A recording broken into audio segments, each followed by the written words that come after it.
Hola, ¿cómo están? Hoy estamos en un nuevo capítulo de Camino al SEO. Hoy día nos acompaña Eduardo Quiroga, gerente general de Cencosud Scotia. Muchas gracias, Eduardo, por darnos esta instancia y poder compartir contigo. Hola, muchas gracias por la invitación. Hoy, antes de comenzar, Eduardo, como va a entrar a profundidad con las preguntas, cuéntanos un poco quién es Eduardo. Ok, Eduardo Quiroga, yo estoy casado hace casi 15 años, tengo 2 hijos, un hombre y una mujer, Tomás y Dominga, de 8 años, son gemelos, así que nos quedamos ahí, solamente con 2 hijos. Soy ingeniero comercial y tengo harta experiencia en la parte financiera, tanto en bancos como en retailers. Súper. Eduardo, y si pensamos un poco en tiempo atrás, ¿cómo crees que tu primer trabajo tuvo un impacto en el rol que estás hoy? Muy buena pregunta.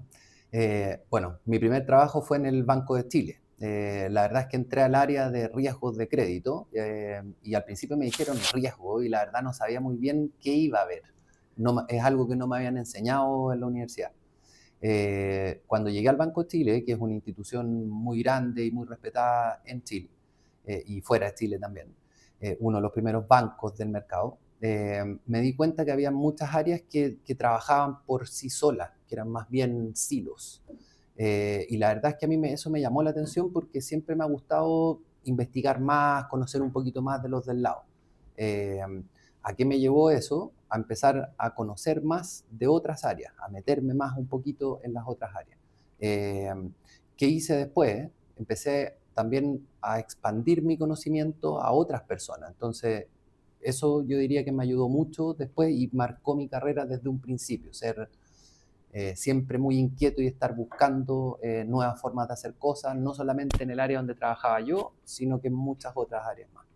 Es relevante porque en el fondo tú dices cómo consiste transversalmente en base a tu inquietud, a tu compromiso con la empresa, a esta mente como de aprendiz, de conocer transversalmente la organización. Y obviamente hoy Exacto. día en un cargo de gerente general Me ha servido. es muy valioso. Sí, me ha servido harto. Totalmente. Sí. Súper.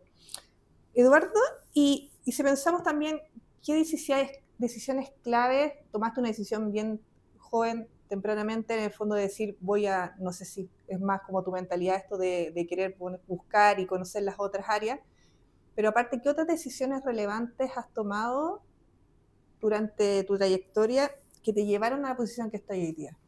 Son hartas decisiones, pero sí me gustaría contar algunas. En el Banco Chile trabajé 2 años y medio más o menos, pero me di cuenta que había otros mundos más relacionados también a la banca, relacionados a los créditos y relacionados a riesgo, que era el área que trabajaba. Eh, y ahí conocí los retailers. Después de 2 años y medio en el Banco Chile me cambié a Ripley y ahí conocí la parte de retail de Ripley y después trabajé en Walmart y ahí estuve entre las dos empresas casi 6 años. Yo diría que esa fue una decisión clave. Los retailers en ese tiempo no eran tan desarrollados en la parte financiera y sí iban a buscar gente a la banca, pero sí conocían mucho de la parte comercial, de cómo hacer negocios, manejaban volúmenes de clientes mucho más amplios, no como la banca que son menos clientes. Entonces tomé la decisión de cambiarme de industria, seguía en la parte financiera, pero me salí de la banca y me fui más bien a la parte retail, financiera de retail. Eh, yo diría que esa fue una de las decisiones claves que tomé en mi carrera y me permitió conocer además no solo esta industria, sino que otra industria. Porque al traspasarme a retail y ver la parte financiera, también conocí de retail, de la industria del retail. Mi industria era más la industria financiera, la industria Sí. bancaria. Ahora también empecé a conocer un poco más cómo funciona el retail. Y eso también me ha ayudado en mi carrera hacia Claramente como un adelante. nuevo modelo de negocio, además con otro apetito de riesgo súper Completamente distinto distinto. a lo de los Sí, bancos. es muy distinto. Muy Sí. distinto Se el riesgo. administra de una forma muy distinta. Sí. Exactamente. Tiene cosas similares, pero se administra de forma distinta. Sí, bien distinta. ¿Qué desafíos te acuerdas tú que hayan sido como significativos en tu carrera profesional y cómo lo abordaste, cómo lo Sí. solucionaste? ¿Tenía alguno que nos puedas contar y ahí lo... Dos que se me vienen rápidamente a la mente, porque desafíos hemos tenido muchos, Sí, todos, me refiero yo sí, también y todo, y seguramente vamos a tener en el futuro, y por lo tanto hay que prepararse bien para los desafíos. pero dos se me ocurren rápido. La crisis asiática. Yo aquí espero que la mayoría o varios la hayan vivido. No sé si todos la vivieron, porque me fui varios años hacia atrás.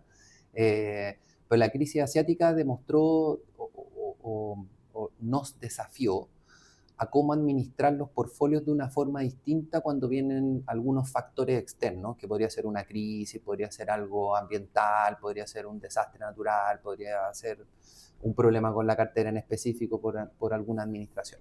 ¿Qué pasó en la crisis asiática? Bueno, la mayoría lo saben, se desplomaron varios mercados de afuera y con algo de rezago llegó a Chile.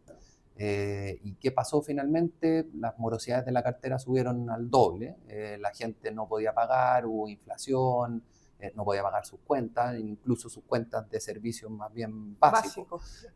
Por lo tanto, fueron 2 años, yo diría, que costó para poder recuperar el crecimiento que tenía el país, porque en ese momento también el crecimiento bajó, subió la inflación, subió el tipo de cambio, se empezaron a combinar varias cosas. Yo diría que fue muy desafiante y en ese momento aprendí de la resiliencia, que era una palabra que quizás yo hasta ese momento no la conocía mucho, no la ocupaba mucho, pero me di cuenta de que habían empresas mucho más resilientes que otras. Y para explicarlo en simple, ¿qué tan bien preparado estás para enfrentar este tipo de cosas que siempre van a pasar? ¿Y qué tanto lo puedes sobrellevar con más o con menos problemas? Yo no estaba en una empresa muy resiliente en ese tiempo, pero sí vi otras que lo afrontaron de una manera distinta porque se habían preparado de otra forma. Súper. Y el segundo, dije que eran dos, Sí. el segundo también, y aquí yo diría que todos lo vivimos, la pandemia. La pandemia yo diría que también fue un desafío grande que cambió el cómo hacemos las cosas. La pandemia fue rápida para todos, no estábamos preparados en empresas como esta o un banco. Había que seguir operando, están los depósitos de los clientes tenían que seguir ocupando sus tarjetas de crédito, tenían que seguir pagando sus deudas, tenían que seguir pudiendo pedir o créditos de consumo, crédito hipotecario o un seguro, o cualquiera de los productos que ofrece un retail como el que trabajo yo o un banco. Y por lo tanto había que seguir prestando los servicios y poder dar esos servicios a todos nuestros clientes. Y eso fue un desafío porque no estábamos preparados. Hoy día todo el mundo se lleva los computadores, todo el mundo tiene celulares conectados, los sistemas están preparados, pero en ese minuto no. De hecho, habíamos varios que teníamos permisos especiales para salir a trabajar porque habían cosas que teníamos que hacer físicamente. Eso yo diría transformó esta industria y todas las industrias. Aceleró la digitalización. Sí, iba a decir exactamente justo lo que me adelantaste, pero eso aceleró la digitalización, algo que en general todos hablábamos, cada uno en su propio camino, unos más adelante, otros no. ¿Qué hizo? Potenció todo eso, nos obligó a digitalizar más las cosas, hacer las cosas más digitales, las aplicaciones, las apps. Hoy día ya es básico, o sea, si no tienes una aplicación es higiénico, tienes que tenerlo, es lo que tu cliente espera y también espera que todo sea fácil, rápido y al precio que conviene. Exacto, sí, totalmente. Me imagino que ahí identificaste, sobre todo este periodo de pandemia, hartos valores y atributos tuyos que en el fondo lograron que la organización que tú lideras se mantuviera arriba a pesar de la situación. Exacto. Sí. Había que hacer ciertos cambios, había que definir ciertas cosas, había que cambiar ciertos procesos, había que hacer negocios de una manera distinta porque había que seguir vendiendo, por ejemplo. También me puedo ir por el lado del servicio, que es muy importante, pero por el lado de la venta, nosotros vivimos de la venta y eso es lo que nos da los ingresos para poder seguir trabajando. Entonces, teníamos que ser capaces de también poder seguir vendiendo. Hubieron cargos que se reinventaron, personas que hacían una cosa que empezaron a hacer otra. Yo diría que fue un punto de inflexión que cambió la forma de hacer las cosas para siempre, lo cambió totalmente, hasta hoy día. Sí. ¿Y ahí qué habilidades tuyas, blandas específicamente, crees que salieron más a flote aún en ese periodo que nos puso a prueba todo? Sí. Que logró que Cencosud Scotiabank tomara ese aceleramiento, porque en el fondo muchas no lo pudieron hacer. Sí. Yo creo mucho en ser un líder carismático. Hay distintos tipos de liderazgo y hay distintas formas de liderar una empresa. Yo creo mucho en ser carismático. ¿Y por qué? Pienso que las personas cuando creen y cuando ven y confían en ti, la mayoría se alinea y todos apuntamos hacia un mismo objetivo. Si alguno piensa distinto o muchos piensan distinto y todos empezamos a ir por lugares distintos, por caminos distintos, la verdad que llegar al objetivo es bastante más difícil que si todos estamos convencidos, esto es. Entonces, siempre trato de ser sincero, siempre trato de hablar con la verdad, siempre trato de ser lo más directo posible, que me vean como un líder carismático y que crean en la visión que tengo para este negocio. Eso hace que todo el mundo se alinee mucho más, que crea en lo que está haciendo, que se sienta parte de lo que está haciendo y no que sea algo impuesto porque alguien me dijo lo que hay que hacer es esto. Siempre hay casos sí, que son más difíciles, pero en general yo diría que esa es una de las claves. La otra es que soy bien exigente. En general trato de mezclar las dos cosas. Hay que ser exigente con ciertas cosas. Los costos, por ejemplo, es algo que uno tiene que ser riguroso. Si no eres riguroso con las líneas de costo, después tienes que tomar otro tipo de decisiones que no necesariamente son las mejores. Entonces, esto para mí es un camino. Siempre esto es como la casa. En la casa uno cuida los costos, apaga la luz, se baña o gasta lo menos posible de gas. Es lo mismo. La empresa para mí es mi casa, es la plata que yo tengo y que tengo que cuidar y que tengo que administrar de la mejor forma. Sí, sí, es un excelente punto. En el fondo es como, cuando uno está en el trabajo, es como tan sencillo como pensar, ¿no? Apagar la luz, tú tu casa deja la luz encendida, no, a partir de ahí. Acá exacto. Tampoco. Sí, exacto. Nos nombraste hartas habilidades tuyas que nombraste para la pandemia que lograron mantenerse en Cosut en el nivel que está, pero ¿qué habilidades tú crees que son relevantes y que tiene que tener alguien que quiera ser CEO sí o sí? Sí, para mí, y también un poco las que nombré, por algo las he ido desarrollando, para mí es súper importante la parte técnica. Nadie es experto en todo. Todos tenemos algún expertise o por dónde partiste, o por dónde te desarrollaste un poco más. Habilidades técnicas para mí es básico, hay que tenerlo. Y así como nombré un poco al principio, tratar de expandir cada vez más tus conocimientos, ojalá a distintas áreas. Pero habilidades técnicas hay muchas. Uno siempre se va a encontrar con gente técnica o que tiene un MBA, un doctorado, que además es profesor o que además le gusta estudiar mucho. Por lo tanto, también las habilidades blandas. Las habilidades blandas en general, todos venimos con habilidades blandas, pero se pueden trabajar al igual que las habilidades duras y el conocimiento. Las habilidades blandas también se pueden trabajar. La comunicación para mí es clave. Si uno no puede comunicar las cosas o si uno no es claro y sencillo y directo en comunicar las cosas, por lo general cuando uno comunica a muchas personas no todos entienden lo mismo.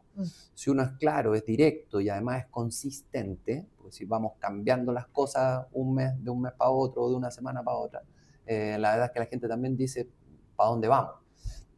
Si uno es claro, es específico y es directo en comunicar las cosas, yo diría que todo el mundo lo entiende más fácil y por lo tanto se alinea al mismo objetivo que finalmente es lo que hay que lograr.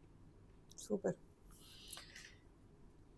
Hablando un poco de estas habilidades que tú justamente dijiste que las fuiste desarrollando o hay algunas personas que las tienen intrínsecas, ¿cómo, lleva un poco en línea la pregunta, pero es cómo te mantienes actualizado y justamente cómo te mantienes capacitado con ciertas cosas que tú vas identificando que tienes que trabajar? Sí.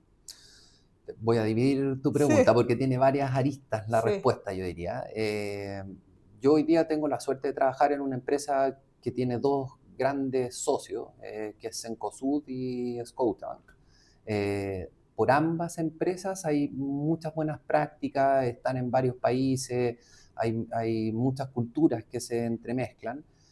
Nosotros tenemos un programa de capacitación que lo hacemos las 1.500 personas que trabajamos acá, partiendo por mí y todas las personas, donde hacemos muchos cursos. Varios vienen de Scotiabank y son cursos muy variados de seguridad, de AML, de riesgos, son cursos variados, pero que son muy interesantes y tienen mucha información que está bien concentrada. Entonces, yo diría que por ese lado siempre nos mantenemos bien actual en La cuanto a las vanguardia. habilidades más bien duras.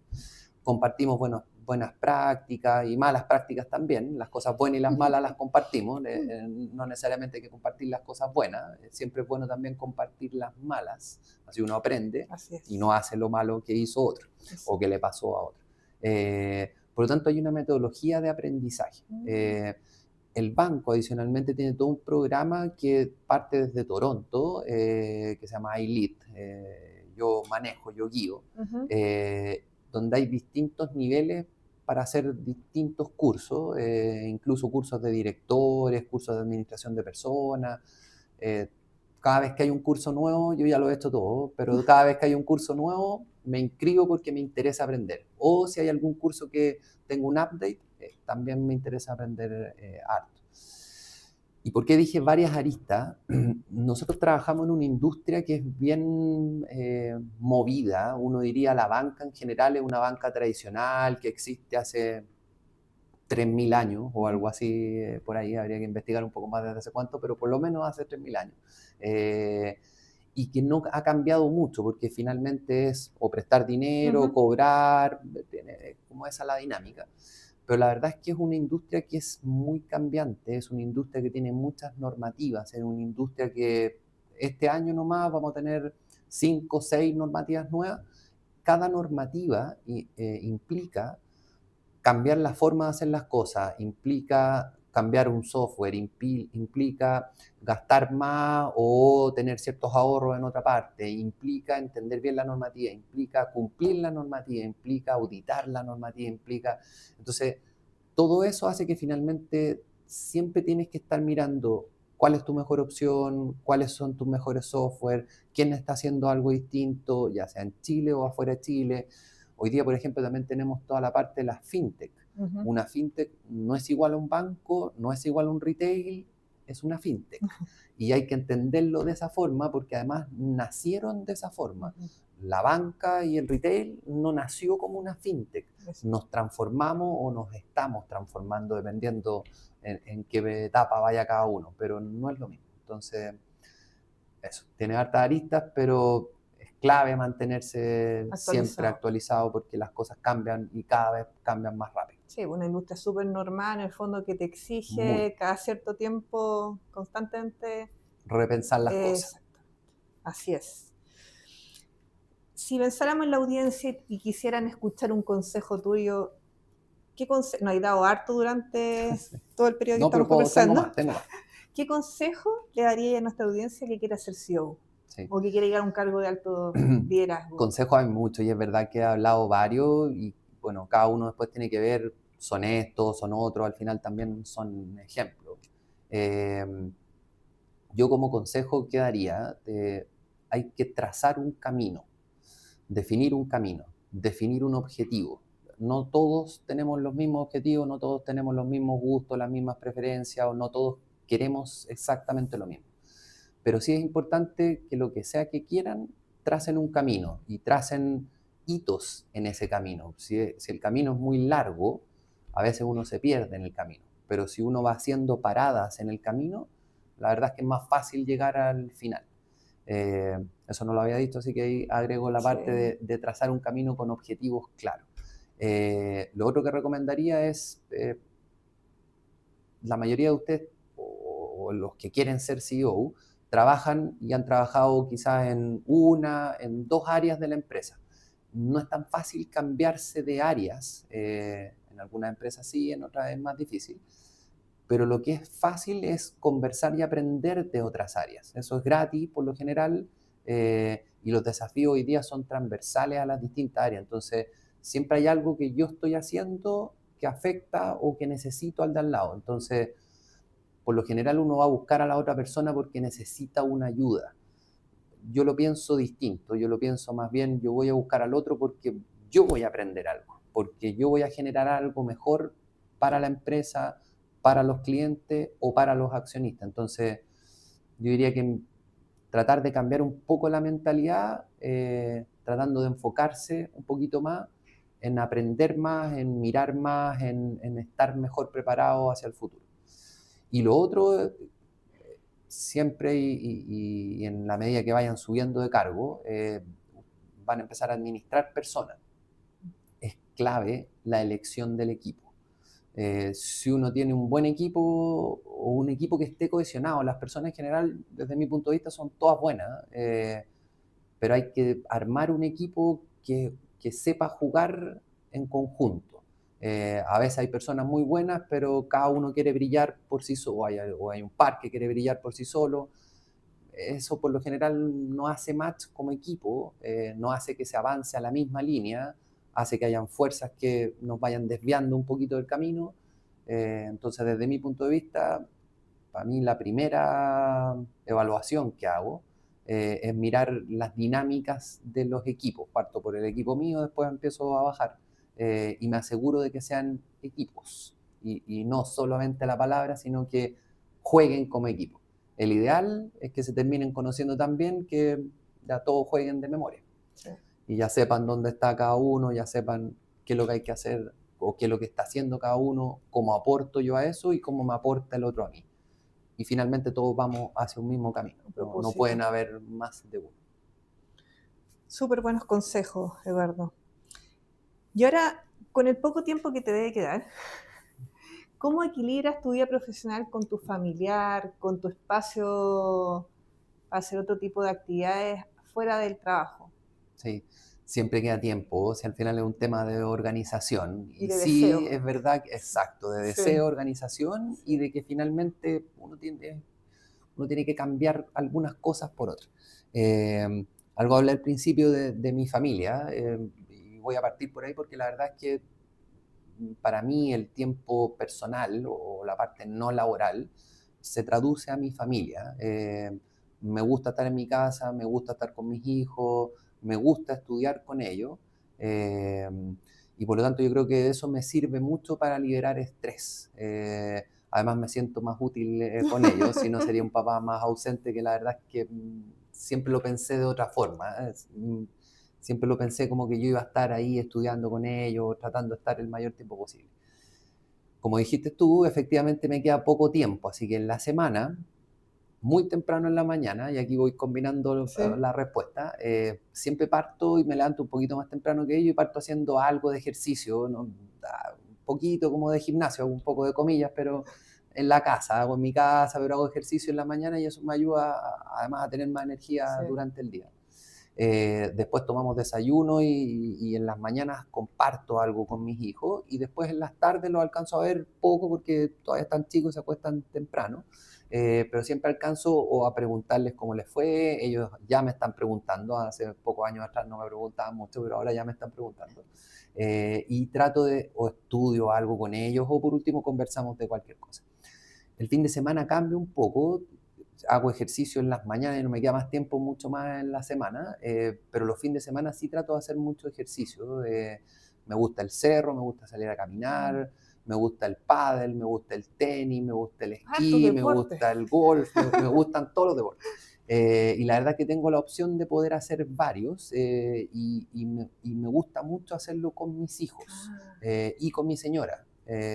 Así que la verdad es que hacemos harto deporte familiar y eso me sirve harto también todo para la parte más bien del estrés, me sirve para pensar en otra cosa y me gusta mucho estar al aire libre. Varios de los deportes que dije son de aire libre, me gusta el contacto con la naturaleza, muchas horas pasamos en la oficina, así que ahí es donde más aprovecho y tengo más contacto con la naturaleza, con el deporte y con mi familia. Con eso me siento súper bien, me siento pagado, exactamente. Oye, Eduardo, nada más que agradecer tu tiempo. No sé si quieres hacer algunas palabras de cierre para nuestra audiencia. Agradecerte, creo que nos has entregado grandes aprendizajes, así que más que agradecidas con tu tiempo. No, sí, siempre palabras, siempre hay. De partida, muchas gracias también por la invitación y por la entrevista. Solamente decirles a los que lo deseen, tracen esos caminos, tracen esos puntos, porque estoy seguro que si lo desean, están preparados y se esfuerzan, la mayoría lo va a lograr. Así es. Muchas gracias, Eduardo. Muchas gracias, audiencia. Nos vemos en otro capítulo de Camino al SEO.